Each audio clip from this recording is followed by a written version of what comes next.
I truly believe that those are super important. Toyota has a 100-year business, and they're one of the only companies that has that. And like, to be great, I believe that you have to have a game plan. This can truly revolutionize not only your practice, but your life. Welcome back to another episode of My Dental Playbook. I'm your co-host, Gary Bird. Along with my friend, Dr. Blake Hamblin, we're going to be diving deep into his practice to see how he's doubled over the last 12 months. Today, we're going to be talking about freedom.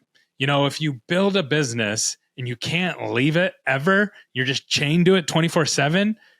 Is that what you really got into business to do? We all want freedom. We all love working, but we want the freedom to be able to step away. Today, Dr. Blake's going to share his journey, and he's going to give you 5 things that has helped him be able to step away from his practice whenever he wants and experience growth still and have a thriving team. It's a really good episode, and I got some free resources down for you right below. If you need help with your systems or your scorecards, KPIs, we got some giveaways down below for you. They're totally free, no strings attached. This is going to be a really good episode. If you want to break away from your practice just occasionally, this is going to be the show for you. Stay tuned.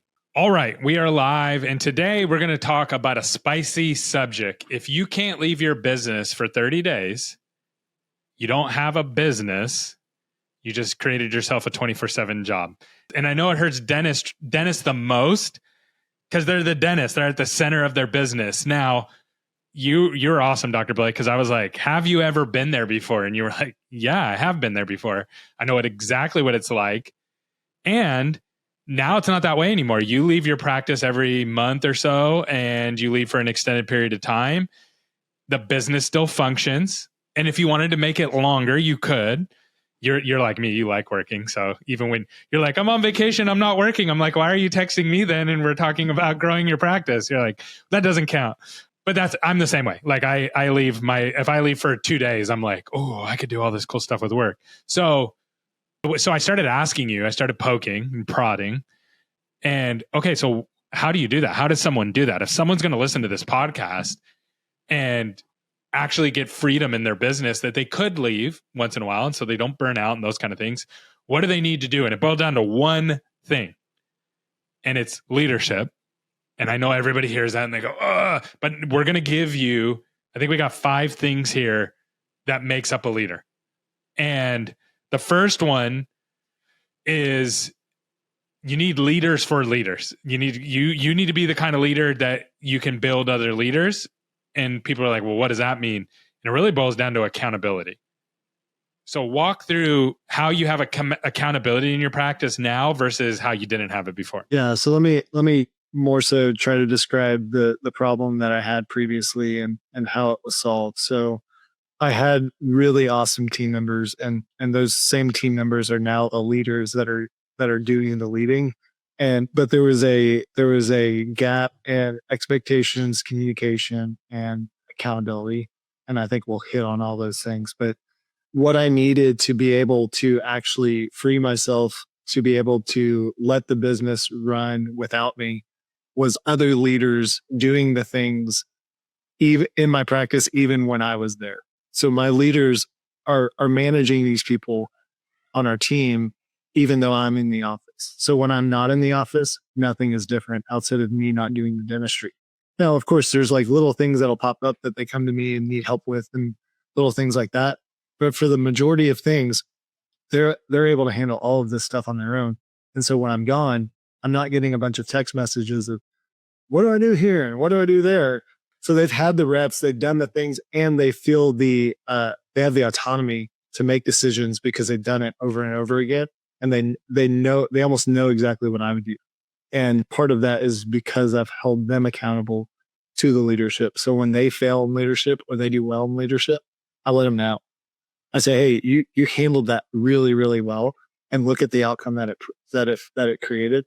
Or on the other side, like, we didn't handle this very poorly, or we didn't handle this very well. This is how we can improve it next time. And this is how we know we didn't do it. I love that. And one of the things that I've had to learn, because I used to early on in leadership, I would just get heated, right? Like, why is everybody not doing what they're supposed to be doing? I still struggle with that. So here's something that I've learned to teach myself, and I'm working on it. Pray for me. Is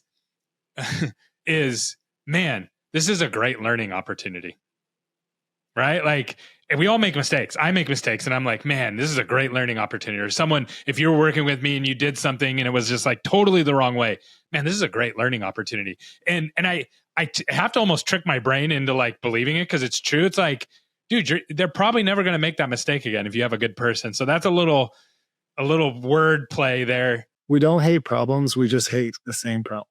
And so the question you have to ask yourself is, has this happened before? And if it has, it's because you have a broken system or you don't have a system at all. And so you have to go back and see, is the system actually, is it working? Is it present, or does it not exist? And then from there you can diagnose it. That's so good. Okay. So I know a lot of leaders get stuck because they're like, dude, I want to lead, but I don't know how to do half the stuff, right? And even in my own business, I don't know what a P&L is. I don't know how to make my hygiene department work properly. I don't know how to, train my treatment coordinator. I have one. I have all those things, but I have no idea what that means. And one of the hacks that you gave that I love is you can bring in a coach for knowledge or people gaps. And what that does is it allows you as a leader to say, hey, you know what? This is beyond me, which is okay. It's okay for leaders to have that, right? Like think of a general in the army. They don't know how to do everything in the army. Think of, anybody who leads. They don't know how to do everything in the business. But if you have a knowledge gap, no one on the team knows how to do it the right way, or you have a people gap, I don't have the right people for this, you can bring in coaches. So walk me through your mindset on that. Yeah. So I think for me, I've just been a avid digester of content, and so I've just picked up so many things, little tidbits here and there that I've been able to implement. And I'm a high implement type of guy. Like I can dream, but like where my real skill is actually putting it into practice. And so for me, I've just been able to digest things and put it into practice. But I know a lot of people that have brought in coaches, like you mentioned. So for example, you can bring in a company like Tops to your practice, which can help you with hygiene protocols and how to increase hygiene production and help yourself from that perspective. And sometimes it's just better for your team to hear it from somebody else. Sometimes you're the dad in the batting cage telling your son how to swing the bat, and then you take them to their first lesson and they say the exact same thing, and the kids, yeah, why you can tell me that? You know what I mean? Yeah. It's like when you teach your kids, hey, you got to brush your teeth, and then they go to school and they never listen, right? They fake, they lie, they pretend that they're injured, anything to avoid brushing their teeth. And then they go to the school and the dentist comes in and they have a big thing and they're like, you need to brush your teeth every day. And they're like, they come home, Dad, I need to brush my teeth every day. It's like, yeah, it's what we've been saying. For sure. Yeah. So they can fill that gap to where if you need better accountability for your team, they can hold your team accountable. They may have systems of protocols that may improve production or just efficiency. There's a lot of different things that coaches can help. So the next thing was replacing yourself. And I think this is probably one of the bigger ones that dentists struggle with, because a lot of our reputation as a dentist is tied up in doing clinical work. And then if someone comes in and they're good, like, it can cause issues. So there's like the mentorship side of it. There's the pride side of it. There's also the money side. Like you're also going to give them some of the treatment and you're not going to be doing as much as the treatment. So how did you cross that threshold of like, okay, I'm going to bring in an associate. Now you have 2 associates and that's giving you freedom. But how did you work through that? Yeah. Part of it was kind of like what we've talked about previously. It was just the need became so high that we had to bring on someone else. I simply couldn't handle everything. But to have freedom to lead your business, if it by default revolves around you because you're the only one in the office that can do the skill in dentistry, then you can't leave. Your business literally won't make money if you leave. Like I've been in that situation where, my family has traditionally gone on a week-long trip in September. And there was a year in my practice ownership journey to where it didn't make sense for me to have another dentist in there because our office would have produced much less over the month if I wasn't there. So I said, you know what? We're just going to close for the week, enjoy the week off. We're going to make it up on the other 3 weeks of the month, the other 4 weeks of the month. And so like I've been the product of being chained to my practice. And in some ways I still am, but I'm working day by day to free myself from that. Not because I don't want to do dentistry, but because it allows a certain amount of freedom for me to dive into the things like you said. When I'm on vacation, I can call you or text you with some crazy idea. Or when I'm sitting there and I have free time, that's when the creativity starts. And then that's where actually the most value from my business comes, is when I can actually think about things and have the freedom and the time to do that. I prep a great crown, but so does Dr. Farrell, and so do other doctors in our organization. And they can do exactly what I can, right? And so there's nothing special about me. And so we have to get past as dentists. Like, yes, there are certain levels. Like you may be a better cosmetic dentist than another person, but for basic general dentistry, there's a level of competency that we have to either create within each other in the organization, to be able to trust each other that your crown's going to be as good as my crown, as good as the other guy's crown.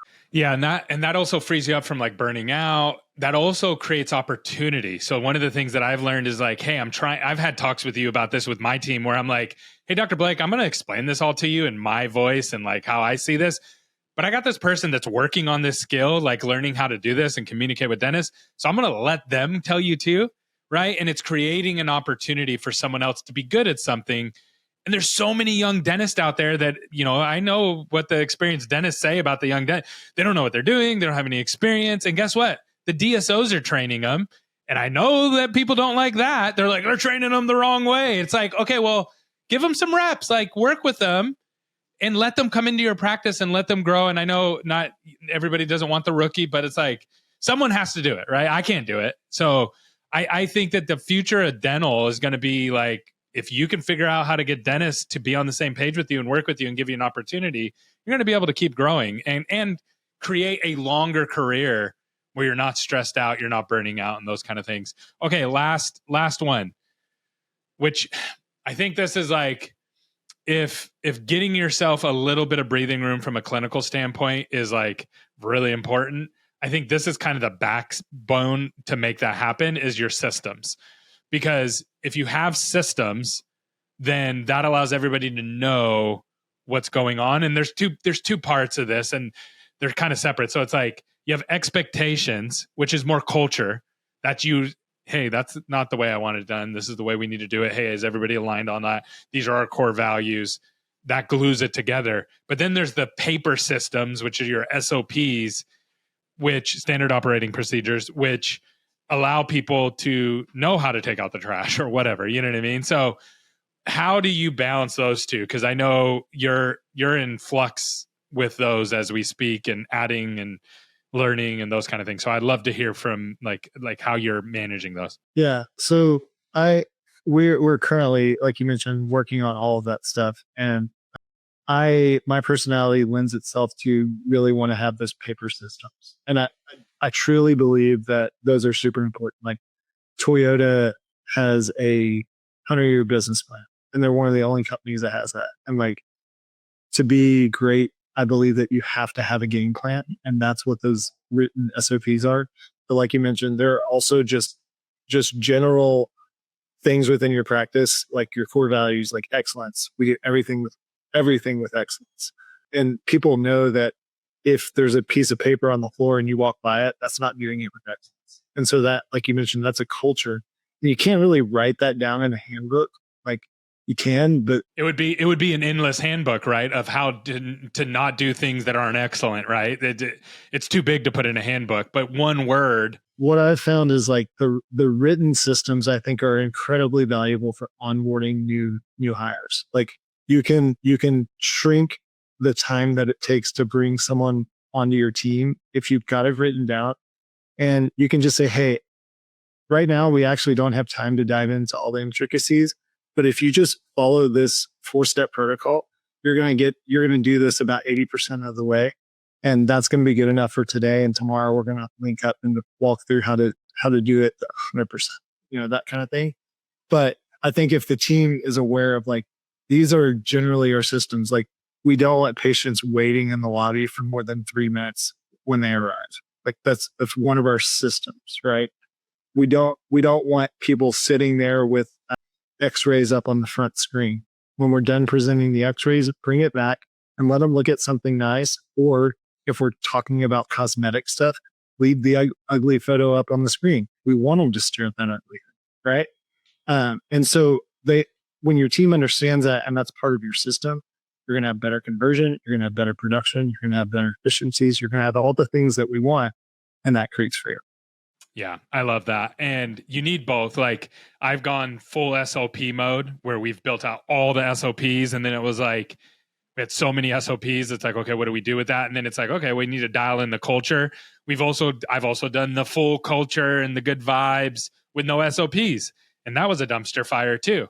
Right. So it's like, it is a balancing act. And I love that you're like figuring that out and working through it, going through those growing pains. I think every business has gone through that. For our listeners down below, I have an SOP on how to make SOPs. I have that. And so if you want that along with a scorecard, you can download that down below. And it's not going to solve all your problems, but it will start to get you thinking through some of the things you need to work on. And Dr. Blake, this is such a good topic because either people are like, everybody's going to end up here. There's no way that you don't end up in this place because nobody wants to be working 24/7 on their business. We start a business for freedom and then we end up a slave to it. And so great job today. Thank you so much for being transparent and just working through this. Yeah, this is exciting. I'm excited to see how people take this and put it into action because this can truly revolutionize not only your practice, but your life. 100%. I totally agree. Thank you, my friend. You have a good one.